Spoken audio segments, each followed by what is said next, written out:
오늘은 로마서 1장 1절에서 17절까지 말씀입니다. 로마서 1장 말씀은 우리가 너무나 잘 알고 또 귀하게 여기는 말씀입니다. 사도 바울은 로마서를 쓸 때 모든 서신서가 그렇듯이 편지를 쓸 때 본인을 부르신 하나님의 부르심에 대해서 먼저 기록합니다. 그래서 1절에 보면 예수 그리스도의 종 바울은 사도로 부르심을 받았다라고 고백합니다. 그는 단순히 구원을 받았다라고 말하기보다 하나님께서 나를 이렇게 부르셨다라고 늘 표현을 했습니다. 모든 믿는 자도 마찬가지 아니겠습니까? 이렇게 부르시는 이유는 뭔가 이유가 있겠죠.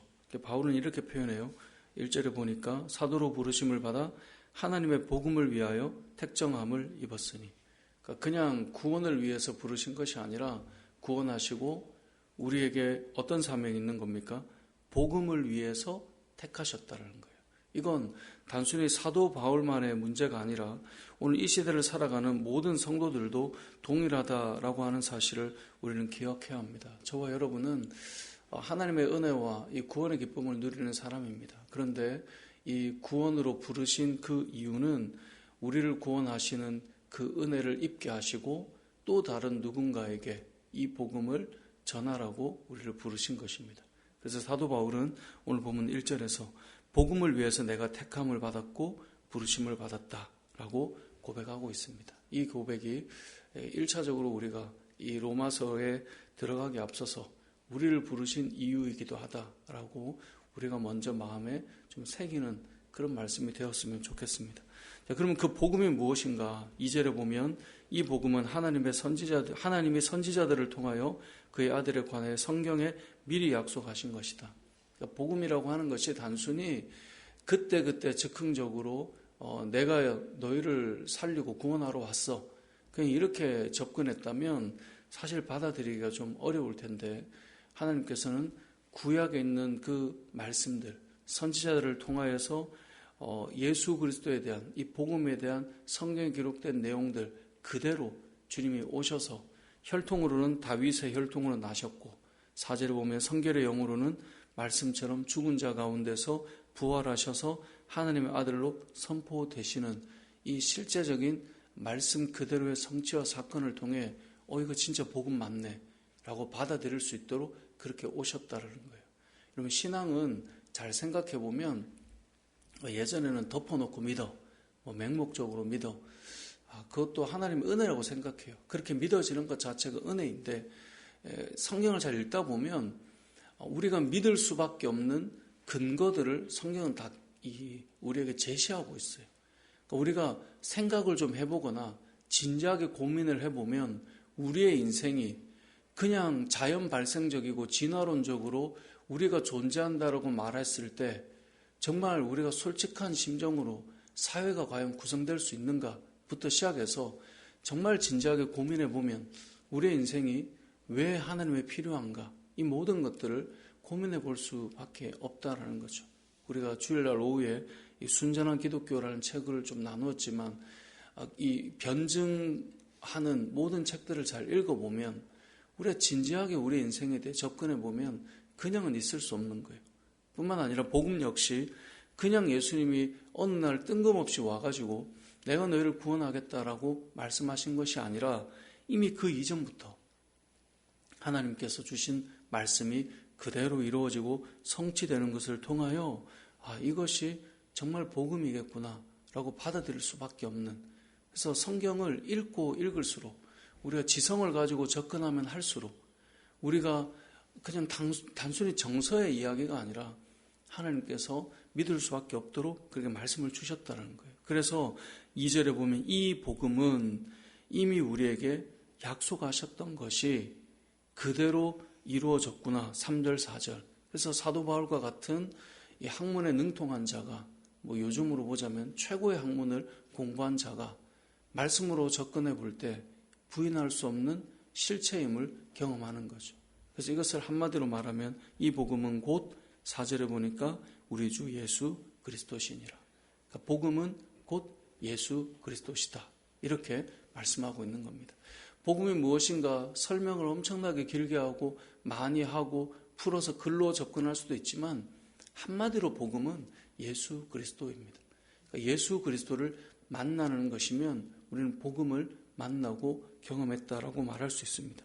그 예수님께서 저와 여러분을 위해 이 땅에 오셔서 십자가를 지시고 우리를 위해 무엇을 하셨는가를 보며 예수님을 만나게 되면 예수님이 복음이구나, 이렇게 경험할 수 있는 것입니다. 물론 이걸 좀 더 크게 보면 이 존 파이퍼 목사님은 예전에 제가 책을 한번 소개했던 이제 개척 초창기였는데 하나님이 복음이다라고 하는 책이 있는데요.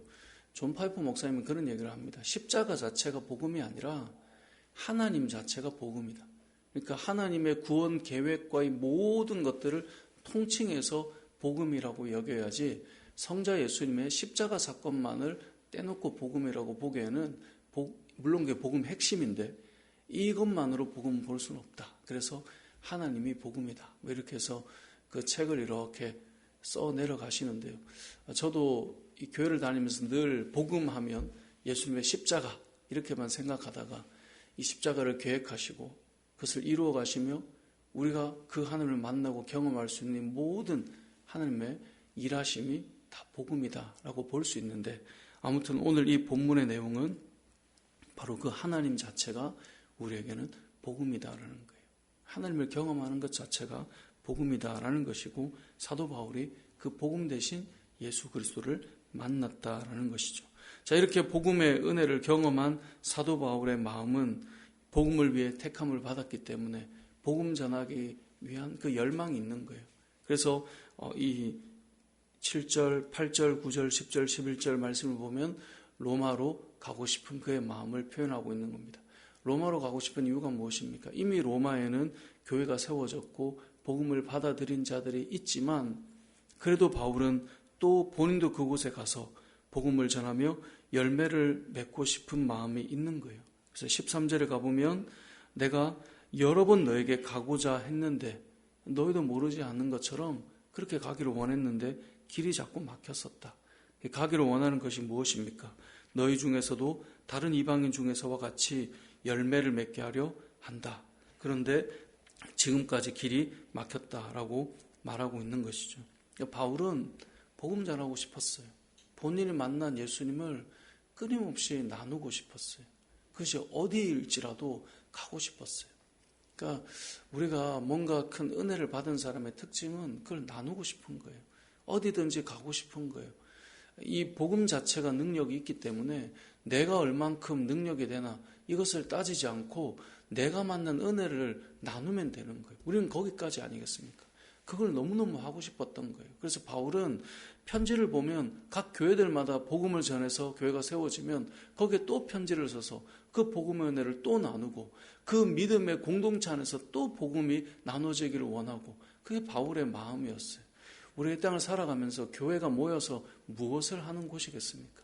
우리가 여러 가지를 많이 이야기하겠지만 내가 만난 예수 그리스도를 나누고 이번 한 주간도 하나님께서 나에게 베풀으신 은혜를 나누고 또 그 복음을 전할 때 그 역사가 얼마나 컸는지를 나누고 그 하나님의 사랑과 일하심들을 나누고 그것을 너무너무 나누고 싶었던 사도 바울처럼 우리도 그러한 나눔을 가지고 싶은 것, 그게 우리의 마음 아니겠습니까?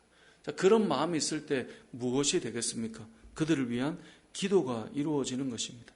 바울은 편지를 할 때마다 그 지역을 위해서 기도하고 있다라고 늘 말해왔어요. 그러니까 9절을 보세요. 내가 그의 아들의 복음 안에서 내 심령으로 섬기는 하나님이 나의 증인이 되시거니와 항상 내 기도에 쉬지 않고 너희를 말하며. 바울은 기도할 때 난 너희를 위해서 기도하는 거 쉬지 않았어. 지금 로마 교회를 위해 이렇게 말하고 있거든요. 자, 잘 생각해 봅시다.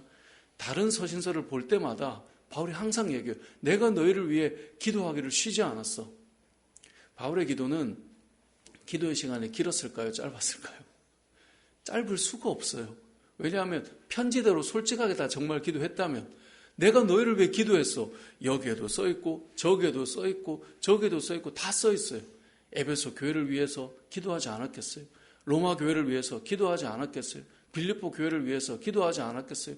데살로니가 교회를 위해서 기도하지 않았겠어요? 왜냐하면 편지를 할 때마다 내가 너희를 위하여 항상 하나님께 감사하며 기도했어. 감사하며 기도했다는 말을 할 때 항상 너희를 기억하며 감사하며 기도했다고 말하잖아요. 그럼 떠올리지 않겠어요?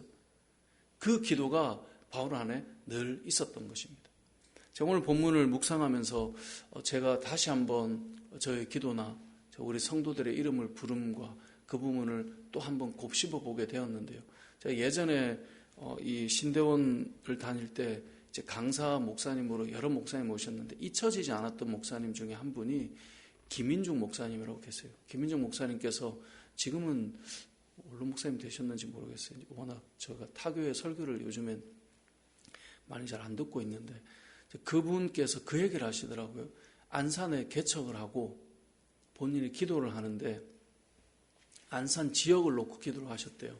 예를 들어 기도를 하면 이제 우리 여기 지역이라 하면 우리 상가에서 뭐 밑에 있는 뭐 우리 카페부터 시작해 봅시다. 이제 성도들이 많이 가니까 거기 카페에서 옆에 있는 뭐 본죽과 또 그 옆에 있는 뭐 편의점과 그 옆에 있는 파리바게트 지역을 다 놓고 그 지역을 그리면서 기도하셨다 그러더라고요. 그리고 또 한 가지는 성도의 이름을 아무튼 전부 다 불러주었다고 그러더라고요. 저도 기도할 때 성도 이름을 한 명 한 명 부르면서 해야지 해서 다 이제 빠뜨리지 않으려고 적어놓고 그걸 읽으면서 기도하는데 그분이 아무튼 그러셨어요. 그러면서 그분은 적어놓는 게 아니라 이제 그 성도 이름을 다 떠올리면서 하는데 성도가 한 1000명 정도 되니까 이제는 이게 이름이 잘 안 떠오르더라. 이제 이 말씀을 하시더라고요.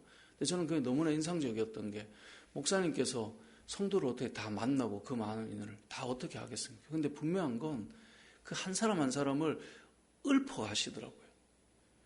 매일 이름을 아무튼 불러주지 않았겠습니까? 저는 이 오늘 본문의 바울이 우리 로마서만 읽었다면 로마교를 왜 기도하는구나 라고 생각하겠지만 이 구절에 나오는 항상 내가 내 기도에 쉬지 않고 너희를 말했다. 내가 기도할 때 로마에 있는 너희 항상 불렀다 라고 하는 것은 그의 기도는 그가 연결되어 있는 사람의 이름을 적어도 다 불러주었다는 것 아니겠습니까? 그리고 그들을 다 기억하며 기도했다는 거예요. 그게 복음을 전하는 자의 마음 아니겠습니까? 저와 여러분이 기도할 때 적어도 이름 한 번은 불러줄 수 있는 이름을 부르다 보면 이제 기도에 살이 입혀지겠죠. 그러니까 출발은 이름을 부르는 것인데 이 새벽에 이름을 부른다라고 하는 것 의미가 있을 것입니다.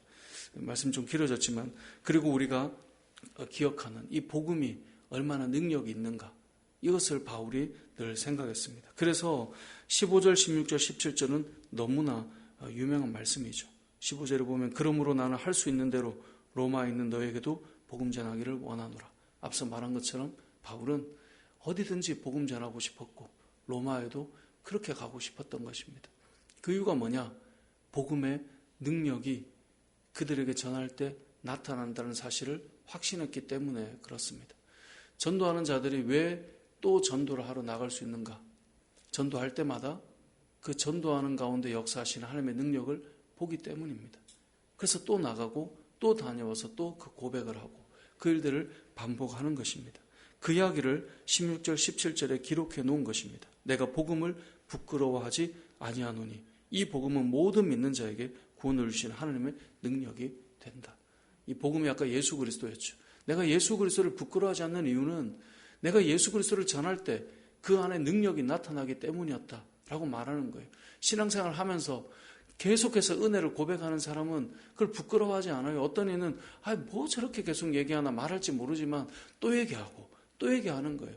우리가 살면서 대화의 내용을 잘 보면요. 만난 사람과 얘기하는 것이 막 엄청나게 많은 주제와 새로운 것들을 말하는 것 같지만 또 얘기하고 또 얘기하는 이야기들이 늘 있단 말이에요. 근데 왜 그게 가능할까요? 그것이 너무나 인상적이었고 그것이 너무나 깊었고 또 얘기할 만큼 가치가 있으니까 또 하고 또 하는 거예요. 저도 이제 이 유튜브를 보는데 유튜브의 댓글 중에 그런 말이 있어요. 와, 이거 몇 번을 돌려봤다. 뭐 흔히 우리가 요즘에는 쇼츠라고 해서 짧은 영상들을 많이 보는데 그 댓글들을 보면 와, 이걸 몇 번을 봤다. 인상적인 건 그걸 또 보고 또 보고 또 보더라고요. 사람들이. 글도 올려요. 내가 그랬다고. 바울이 지금 그 얘기하는 거예요. 내가 또 전하고 또 전하지만 그 능력에 감당이 안 돼서 또 하고 또 하는 거라고. 그럼 우리가 예수님을 믿는다면, 먼저는 그 은혜의 능력을 경험했다면 바울의 이런 고백이 있어야 하지 않겠습니까? 내가 복음을 부끄러워하지 않는다. 그래서 또 말한다. 또 말하기가 부끄럽지가 않다. 또 말하고 싶고 또 전하고 싶다. 왜냐? 그 안에 하나님의 능력이 있기 때문이다. 먼저는 유대인이고 그리고 헬라인에게 나타나는 이 복음의 능력, 그리고 이 복음으로 말미암아 모든 믿는 자들이 살게 될 것이다 라고 하는 너무나 주옥 같은 이 구절이 바울의 심정이었고, 저는 이 심정이 우리의 심정이 되었으면 좋겠습니다. 여러분의 평생의 삶 속에 예수 그리스도의 복음을 또 전하고 또 나누는 것이, 때로는 어떤 사람은 아유 좀 부끄러워 라고 말하는 사람이 있을지 모르나, 저와 여러분의 삶은 그 예수 그리스도를 또 전하고 또 나누고 또 말하고 또 그걸 말하기 위해 그 사람을 위해 또 기도하고, 그렇게 복음을 위해 택함 받은 자로 살아가는 저와 여러분의 삶이 되시길 주님의 이름으로 축복합니다. 아멘.